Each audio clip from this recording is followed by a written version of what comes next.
Damos gracias al Padre, al Hijo y al Espíritu Santo de Dios, que nos bendice con toda bendición en los lugares celestiales donde está Cristo sentado a la diestra del Padre. Quiero aprovechar hoy, 10 de abril del 2020, precisamente hoy, donde empezamos aquella celebración en el mundo entero, lo que es la Semana Santa, la muerte y resurrección de nuestro Señor Jesucristo, para compartir una palabra con ustedes, hermosa iglesia, Nueva Vida en Jesús, y para todo aquel que de una manera u otra nos vea o nos escuche por estos medios. Y quiero hablarles bajo el título La oración en Getsemaní. Lucas capítulo 22, verso 39 en adelante dice: y saliendo se fue como solía al monte de los olivos, y sus discípulos también le siguieron. Cuando llegó a aquel lugar les dijo: orad que no entréis en tentación.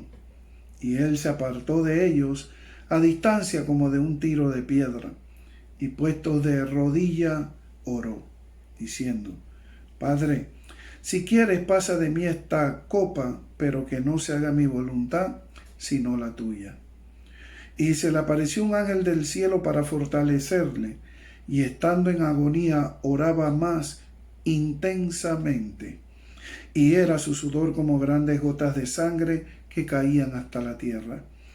Cuando se levantó de la oración y vino a sus discípulos, los halló durmiendo a causa de la tristeza. Y le dijo: ¿por qué dormís? Levantaos y orad para que no entréis en tentación. La verdad es que el Calvario no sería posible sin la feroz batalla que Jesús libró aquella noche en el huerto de Getsemaní. Allí, anteriormente, muchas de sus oraciones fueron oídas. Sin embargo, aquella noche oró 3 veces. En ese lugar, Jesús disfrutaba de una intimidad con el Padre. Así que en ningún otro lugar Jesús conocía tan perfectamente como aquel huerto.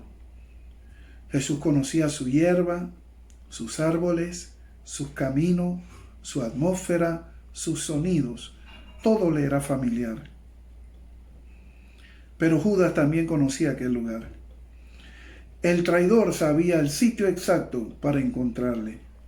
Entonces, ¿por qué seleccionó aquel lugar apacible Jesús para tan terrible agonía?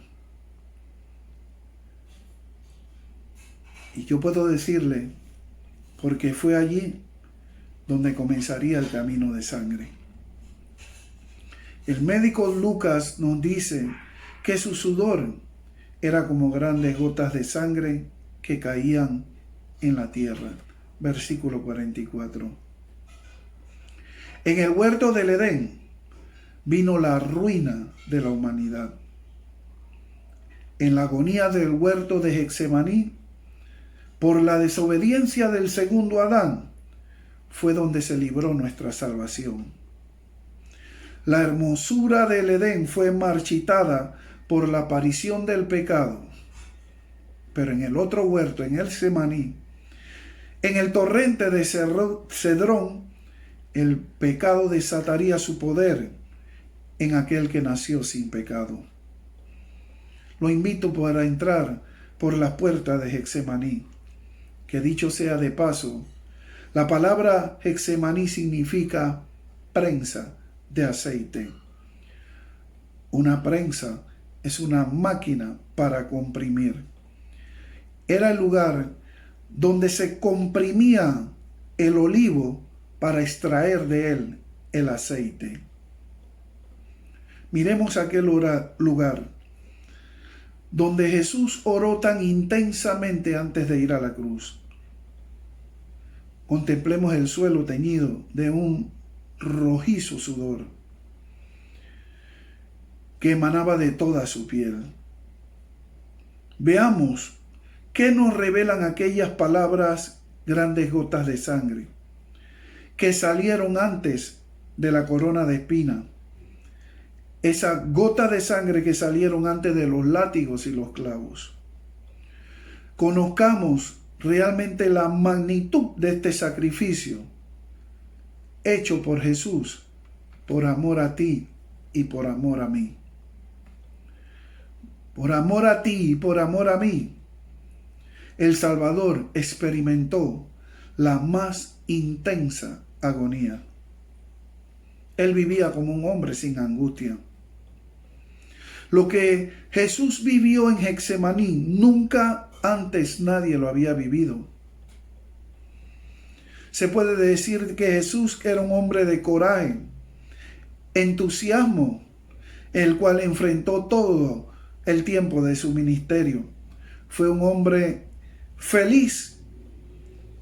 De él narran todos los biógrafos que era un poseedor de una paz absoluta, jamás quebrantada por nada. Era un hombre manso, cual nunca pisó esta tierra. Era un hombre fuerte, sano y vigoroso, y tenía solo 33 años. Entonces, ¿cuál era la causa de la agonía de Jesús? ¿Por qué había llegado a esta condición su alma? La paz que estuvo ahora, la paz que había experimentado todo el tiempo, ahora parece que había acabado. El hombre que había vencido en todo su ministerio a Satanás y a los demonios, ahora está postrado en una incomprensible agonía.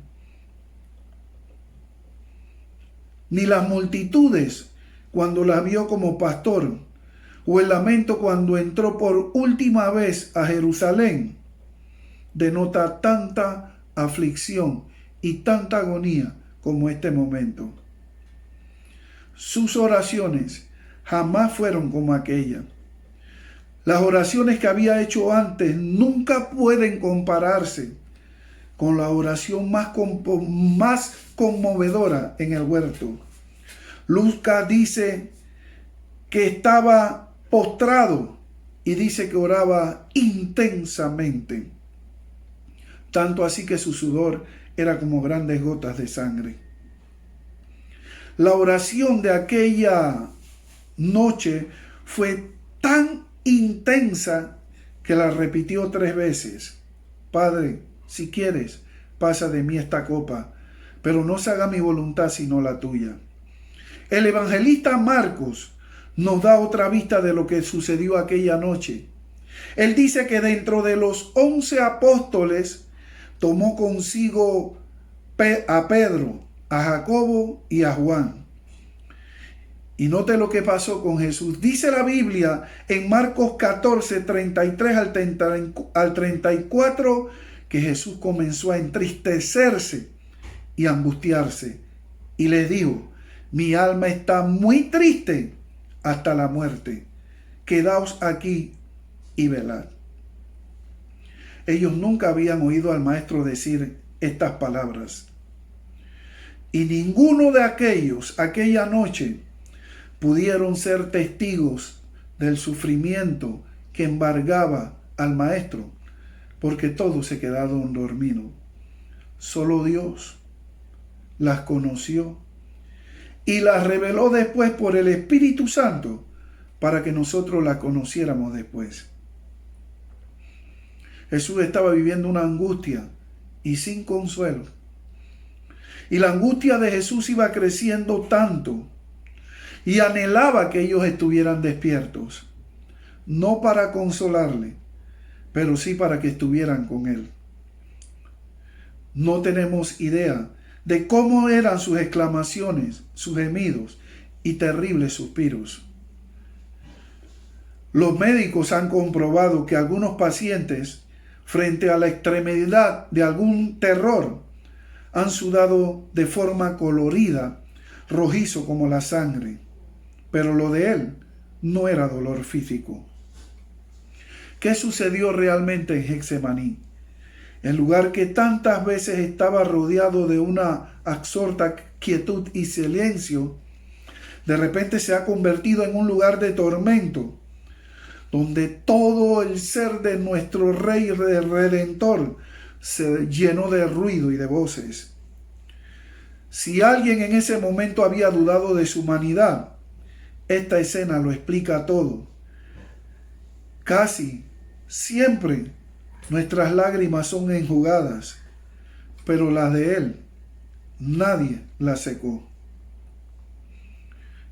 Y lo más triste de esto es que el dolor de Jesús no se originaba en la tierra. El dolor de Jesús se originaba en el cielo.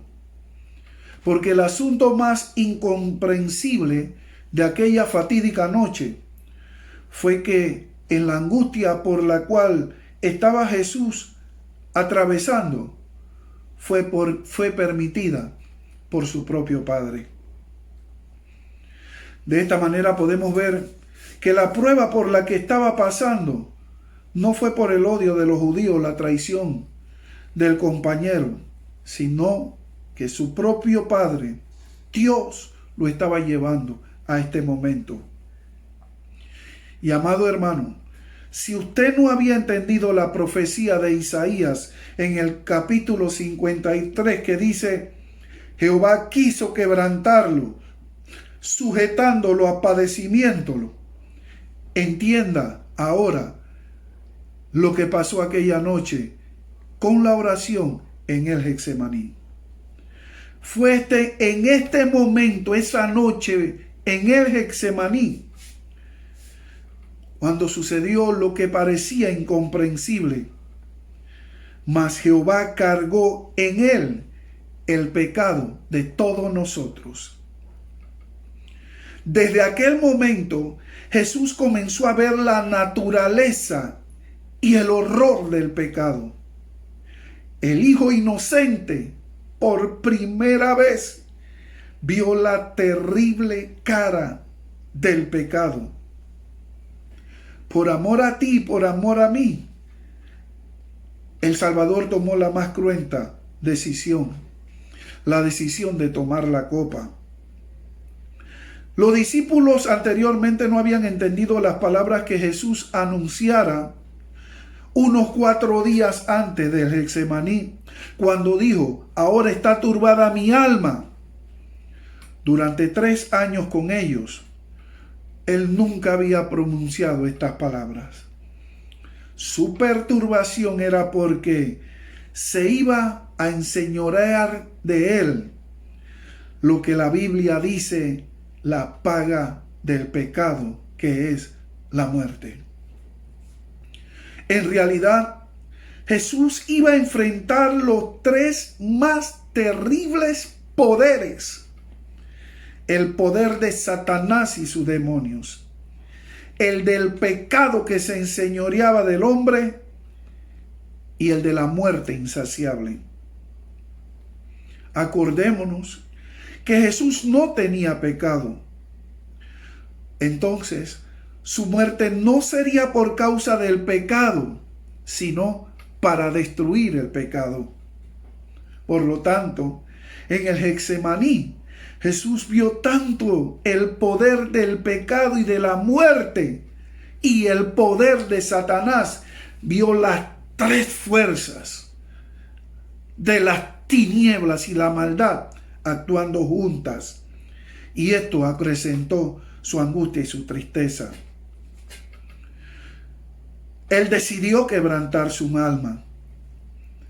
Lucas dice que llegó en un momento a quebrantar su alma de tal manera que Lucas lo describe de esta manera: oraba intensamente. Mateo, los evangelios sinópticos, lo describe de otra manera. Lo describe que comenzó a entristecerse y angustiarse en gran manera. Mateo 26:37. Estas 3 oraciones reflejan un dolor profundo en el alma, más fuerte que un dolor físico. Lo que él estaba pasando iba más allá de un dolor en el corazón, más allá de un dolor de cabeza y más allá de un dolor de conciencia. Es cierto que vino un ángel del cielo para fortalecerle, pero aún así no halló reposo para su alma. Jesús estuvo en una angustia consigo mismo, lo cual es peor que si estuviera luchando con un enemigo real. Y su decisión involucraba un dolor inenarrable, porque la naturaleza de Jesús era absolutamente santa e iba a tener que soportar el mundo oscuro del pecado por amor a ti y por amor a mí. La manifestación del más alto y sublime amor por los que vivían bajo el dominio del pecado fue la angustia de nuestro Señor y Redentor esa noche en Getsemaní. ¿Puede usted imaginarse la perturbación que embargaba la naturaleza de nuestro Redentor? Entonces no debe sorprendernos porque Lucas habla de que su sudor era como grandes gotas de sangre. Y su decisión produjo sangre anticipada. A veces nos vamos directamente a la cruz y decimos, bien dicho, dicho sea de paso, que Jesús derramó su sangre en la cruz del Calvario. Pero esa sangre, amado, empezó a derramarse esta noche. Desde esta noche empezó a derramarse esa sangre. La ciencia dice que lo que le pasó a Jesús se llama hematidrosis, que es un fenómeno poco común. Es debido a un trastorno emocional y sanguíneo. ¿Y sabe quién habló de este fenómeno, hematidrosis?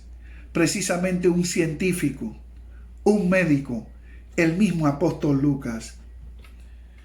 Lo que pasó en esa noche con Jesús, ¿sabe qué? Fue el resultado de una hemorragia en sus glándulas sudoríparas. Su piel se puso débil y flexible y sensible, y sus diminutos vasos capilares estallaron, se rompieron, dejando ver agua rojiza. Y el profeta Isaías ya mucho antes no había pintado un cuadro espantoso de esa noche.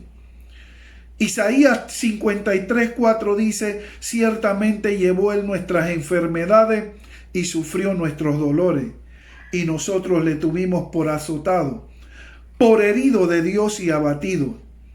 La palabra azotado y herido y abatido describen aquel estado.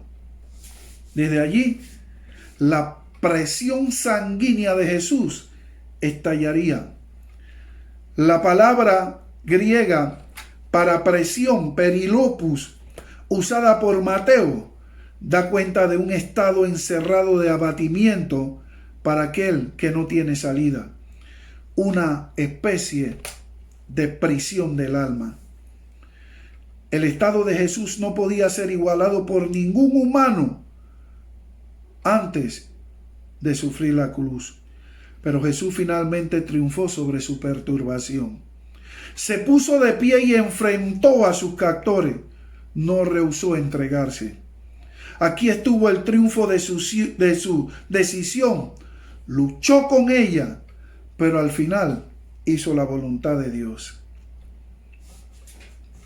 Conclusión. En medio de esta desgarradora escena, surge una pregunta necesaria. ¿Hubo algún alivio para nuestro amado Señor en aquella horrible noche?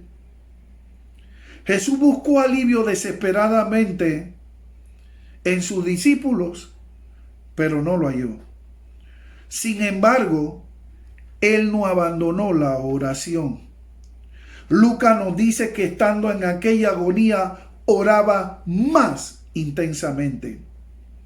A pesar que no hubo respuesta a su oración, fue la misma oración la causa de su alivio. Repito, a pesar que no hubo respuesta a su oración, fue la oración misma la causa de su alivio. Y fue el evangelista Marcos que escribió la otra parte de aquella oración cuando dijo: Abba Padre, todas las cosas son posibles para ti. Marcos 14:36. Si usted no lo sabía, esta es la oración más tierna y conmovedora y reveladora de todas las escrituras. Pues la palabra Abba significa papito. Jesús le estaba diciendo: papito, papito, todas las cosas son posibles para ti. Esta oración la hizo Jesús una noche en el Getsemaní. Fue como la oración de un niño que se sujeta de una manera desesperada y desconsolada en los brazos de su padre, suplicando su ayuda. Aquello lo hizo para que el hombre quien merecía el castigo, usted y yo, recibiéramos su perdón. El pecado comenzó en un huerto y en un huerto se libró nuestra salvación.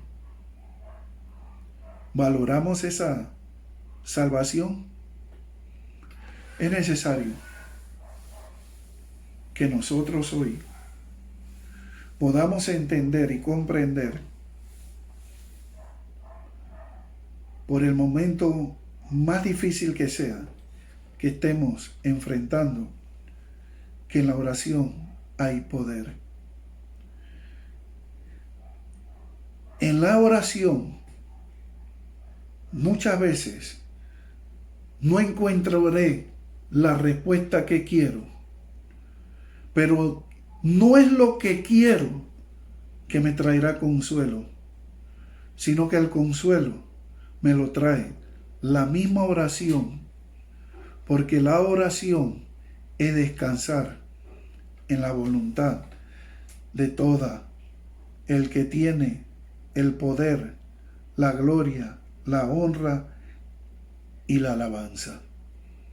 Es necesario que entendamos que orar, aunque no veamos la respuesta, no necesariamente significa que Dios no está con nosotros. Significa que nuestro papito está a nuestro lado, pero al igual que Jesús, nosotros debemos experimentar en nuestra vida el deseo de que se haga su voluntad, pero no la nuestra. Si hasta en este momento te había costado o se te había olvidado valorar lo que pasó primero en el Getsemaní y luego en la cruz del Calvario, el sacrificio del Señor por ti y por mí, te invito a que hagas conmigo esta oración. Señor Jesús, en esta hora te pido perdón por mis pecados y mis rebeliones. Señor Jesús, te recibo como el Señor y Salvador de mi vida. Que tu Espíritu Santo me fortalezca en su verdad, de tal manera que yo pueda encontrar el descanso en la palabra. Y cuando ponga en práctica la palabra, tenga la firme seguridad de que su palabra no regresa vacía, sino que cumple el propósito por el cual es enviada. Hoy oro, Señor, diciéndole: papito, haga su voluntad, pero no haga la mía. Gracias, Señor. Señor, en esta hora te entregamos toda nuestra existencia,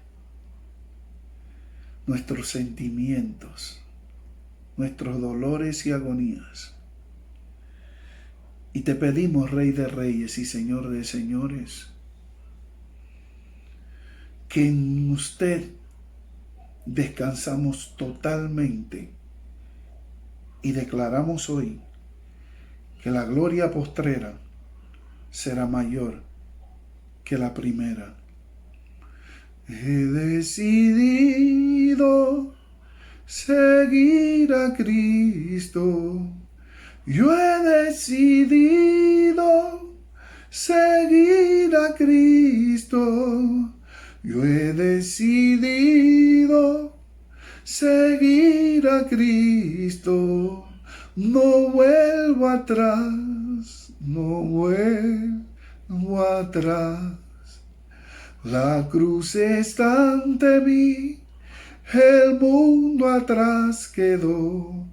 La cruz está ante mí, el mundo atrás quedó. La cruz está ante mí, el mundo atrás quedó. No vuelvo atrás, no vuelvo atrás. Y recuerda, todo lo que Jesús hizo fue por ti y por mí. Así que esta semana, más que rendirle culto y honor a la semana, ríndele culto y honor al Santo de Israel, al que dio tu vida por ti y por mí. Hay paz.